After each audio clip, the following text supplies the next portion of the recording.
Hello YouTube, Totalhenry here. I'm back with another episode of the hit series What I'm Reading and Watching. This has become the #1 show on YouTube according to fakeyoutubestats.com.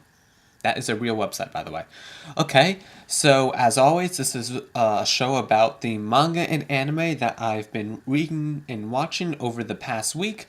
This is a huge show, so be sure to check the table of contents to see what I'm going to talk about. It's in the description along with all the times, so you can feel free to skip around to hear what you want to hear and not hear what you don't want to hear. So, because it's a big week, I'm just going to hurry up and I'm going to go through a lot of this stuff really fast, a lot of the regular series, so I can talk about the new stuff in detail. Okay, here we go. First up, as always, is Toriko. This week was chapter 313, and basically, I don't understand what's going on anymore. This is very weird. I've never seen anything quite this weird before. Okay, that's a lie, but this is still pretty weird. And last week I said this was going to be a long fight that I thought I was going to like. I don't know about how long this is going to be, but I don't like the fight. This isn't really a fight. This is a dance. You will find out more if you read the chapter. But there are some interesting developments with Komatsu, so I am interested with that. But as far as the Monkey King, I'm off. I don't care about this. Just get his balls, just eat them, and if you read the manga, you'll know that that makes perfect sense. Next up is Bleach, chapter 616, and this is a really good chapter. And my first thought when I finished the chapter was, that came out of nowhere. Some great plot twists that just come out of nowhere. I feel like I should argue with them just because they were brought up before and never even hinted at, which I don't really like in some cases, but I feel like this works in Tight Kubo. He's able to do these things and it works. It was very exciting, and Bleach is on a roll. This has been 2 chapters after a possible 20 that I hated. So, good job. Next up is One Piece, chapter 777. Now, I expected a little bit more from One Piece, especially from Zolo, but just based on the chapter title and based on the chapter, Zolo's awesomeness will come next chapter. So this chapter basically means read next chapter. It's a setup for what's to come. I also think that Robin is very tough, and after watching another review of this chapter by Code Provider, he's another fantastic YouTuber. Maybe I'll link that video I'm referring to in the description of this video. He said that Robin hasn't been doing a lot, and I agree, she hasn't been doing a lot in this arc, and she thought she was pathetic in this chapter. I sort of disagree. I think this shows how she is tough, but I do see what he was saying, and I also wanted to point out that I so far think that I'm right, that Oda is finishing up all these smaller fights so he can get back to Law, Luffy, and Doflamingo and have the grand final fight that everyone cares about, that everyone wants. So mainly this chapter wasn't that good. It just featured Zolo getting ready for next chapter, and it featured Robin not really doing anything. I still think this chapter showed that she is tough and she cares about her friends, but that is just my personal opinion. Next up is Nisekoi, chapter 159. Look, if Bleach is on a roll, Nisekoi is on fire. Nisekoi is incredible right now. Raku's answer to Shu at the end of the... Okay. Shu asked Raku a question at the end of last week's chapter, and Raku's answer this week was what I expected. It was typical indecisive Raku. What else did I just write down? But this chapter does take a twist. Chitoge has a great idea. I never saw this coming, and I want her to go for it. I think this would be great plot development. It would be very interesting from here onward. And Can they do it? There's a threat looming. Can they do it? Nisekoi has plot. Nisekoi, you can do this. So next week's chapter for Nisekoi will be great. Next up is Shokugeki no Soma, chapter 103. This was a really good chapter. I want to keep reading this because there's a lot of questions that were asked about what they're going to continue doing in this internship where they help out at restaurants. It looks like this is not going to be as easy as last chapter led us to believe. Is Soma up for the task? And I also thought in this chapter, Soma is pretty sharp. He is smart, he is clever, he's able to see things that other people don't necessarily see. And also the girl, Irin Nakiri? I hope I'm pronouncing that right. This is the girl that was supposed to have the divine tongue. You heard right. The first year, that's like the top chef. She's really good, but I just don't like her. I feel like she comes off like a jerk in this chapter. I know she's good and you have to respect her skill, but she comes off like a jerk. Next one is My Hero Academia, chapter 31. This was a good chapter, some interesting information about Shoto Todoroki. Shoto Todoroki. The guy that is half fire, half ice. You find out about his backstory in this chapter, and he has now officially become my favorite character of the series. This perfectly sets up for next week's chapter, for the next event in their sort of hero contest thing. I can't wait for that. And the other thing I wanted to say before my prediction is this manga's not had a lot of backstory, and it's good that they have some backstory about this character, and that's one of the things that this manga needed. So that's good. And now my prediction is I think half fire, half ice dude, Todoroki, the main character, Zuki Midoriya, and Katsuki Bakugo, I want to see them on a team working together as friends and rivals. I think that would be incredible. They are all very determined and they're all very strong. That is what I want to happen, and I'm going to say that is a prediction. I'm going to say that is going to happen. Okay, so finishing off, that was all the weekly things. Now it's time for Jumpstart. As I've said in my past two videos, Weekly Shonen Jump in America showcases the new chapters in Japan by giving each new series 3 chapters in America, and then the American viewers pick which one they want to represent. So it is four series. The first one has 3 chapters, then the second one has 3 chapters while the first one's 3 chapters are going on. The third one has 3 chapters while the third one wraps up in the second one, and it just so on and so forth. So now the Jump series are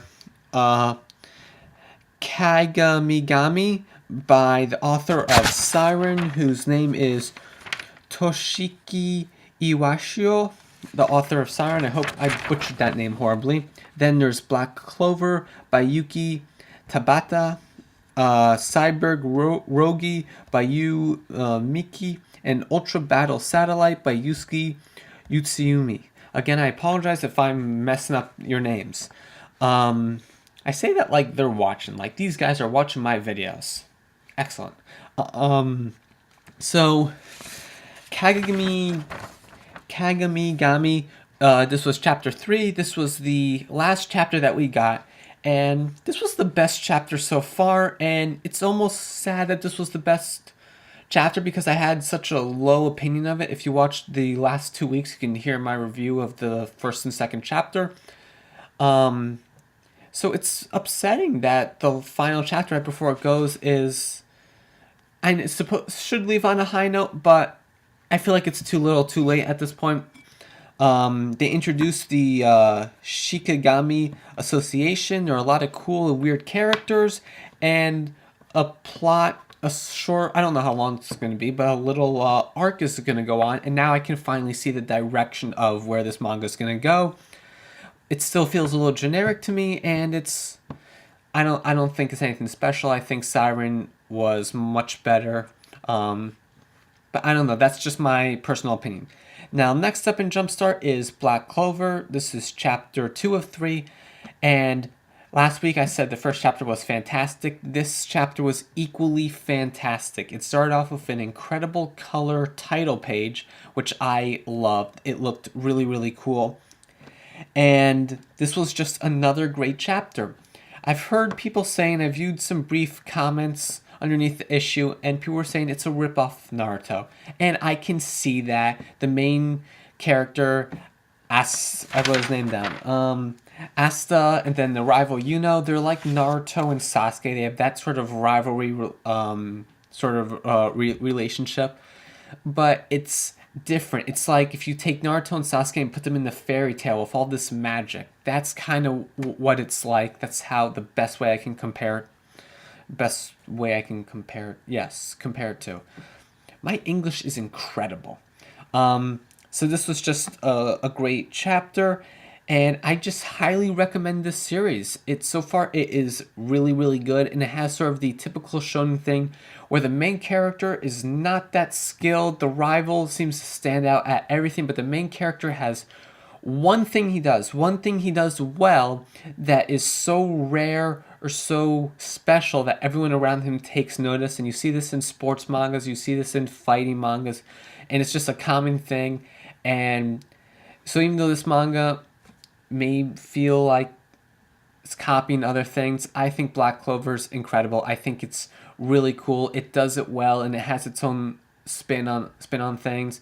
And they introduce some of the top tier level wizards and mages, so clearly this can go on, this can develop into different things, and I just love Black Clover. I hope this is the one Weekly Shonen Jump gets. Now, finally for Jumpstart, the last series is Cyborg Roggy. This was chapter 1 of it, and I didn't really like it. I just couldn't get into it, and it got to the point where there was a lot of dialogue that I felt was useless, and I just kind of was skimming through it. I wasn't taking time to read it, look at every panel, look at the drawings, look at the art like I was for Black Clover and Shokugeki no Soma and some of these other series that I enjoy much more. The art is fine. The art wasn't really an issue. It sort of reminded me of Gintama a little bit, the art style. And I just don't know why I couldn't get into it. It was about a future where people can buy cyborg body parts sort of for like their arms and legs and whatever. And beyond that, I can't really tell you what happened. It just didn't stick with me. I think the main character is a cyborg named Rogi, but there was another character named Dog. It felt like one of those series where they introduced the main character by using another character, and then that becomes sort of the sidekick to the main character, sort of like they did in Shaman King. I don't know, maybe the second, third chapter will change my mind on this. Maybe I will spend some more time and read it slower.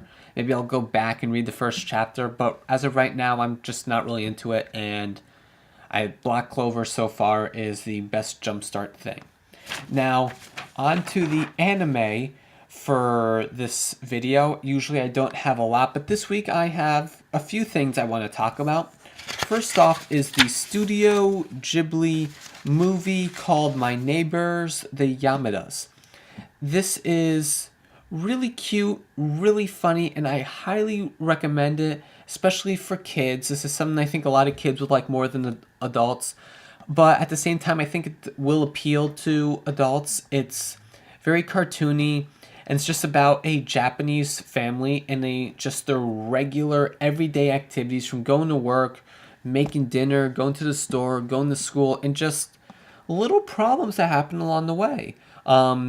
Fighting over the TV channel,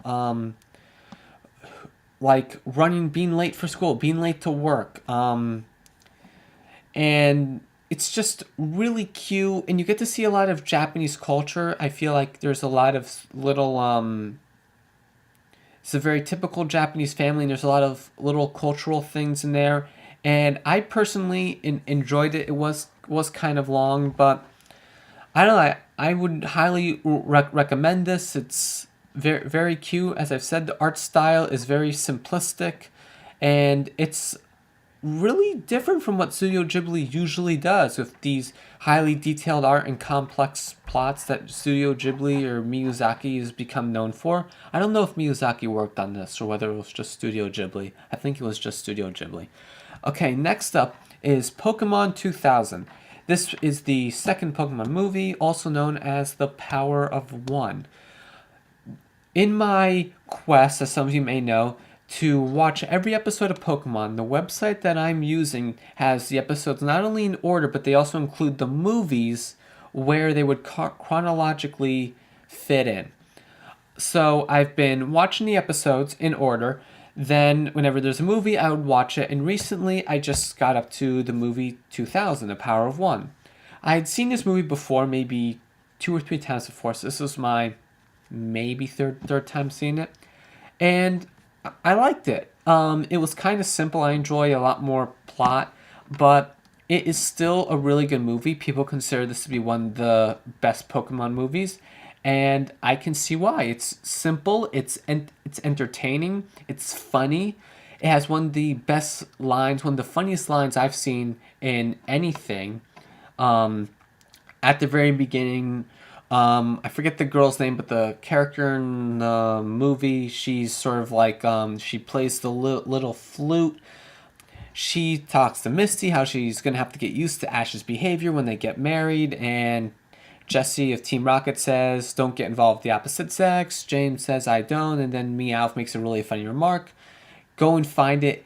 I guarantee you will laugh. I loved it. I knew the line was coming when I watched it the other night, and I still cracked up. I rewound the movie. I watched it again. I still laughed. It's a great line. You can find it on YouTube. Other than that, the movie's really simple. Has some good moments. Team Rocket works with Ash, which I like seeing. Lugia is great. Lugia is such a cool Pokemon. The voice actor or actress, I don't know who did it, for Lugia is great. And there's also, if I remember, some good music, some good scenes of Ash riding on the sled with all the Moltres, Articuno, and Zapdos just like flying around. Lugia trying to protect him. That was really cool. Now, the last thing I want to talk about in this video is I just finished the Season 2 of Pokemon The Orange Islands. I've seen 118 episodes of Pokemon. I only know that specific number because I finished it just the other night. And I really enjoyed Season 2. It was much shorter than Season 1. Tracy's become an interesting character. I really like him. I think he's funny. He's different from Brock, but at the same time shares a lot of things in common with Brock. They both love Pokemon. They both have this knowledge of Pokemon that Ash and Misty don't have. It sort of acts like the adult in the group. What else was I going to say? And Ash does seems a lot of progress. He grows a lot in this thing. Now, surprise. Well, this is a spoiler alert, so if you're planning on watching this, don't turn off the video right now. I hope you enjoyed it. Ash wins the Orange League trophy. I did not expect him to win. I thought he was gonna lose. I thought it was gonna be a tournament, but it was a one-on-one battle with Drake, and he won. It was incredible. I was actually cheering and pumping my fist. And I like Ash as a character, so to see him succeed is great. And I just really enjoyed the Orange Islands. He grew a lot. He had to give up his Lapras. That was really sad. Seeing him go through all these challenges and getting better. And now I'm about to start the Johto arc. It's probably be a long time before I finish that. Maybe I'll talk about it a few episodes in on here. But I am really excited, really looking forward to that. And with that being said, I hope you enjoyed this video. I am uploading frequently, and I hope you are just enjoying everything that I put out on YouTube, and I hope you enjoy these hand gestures.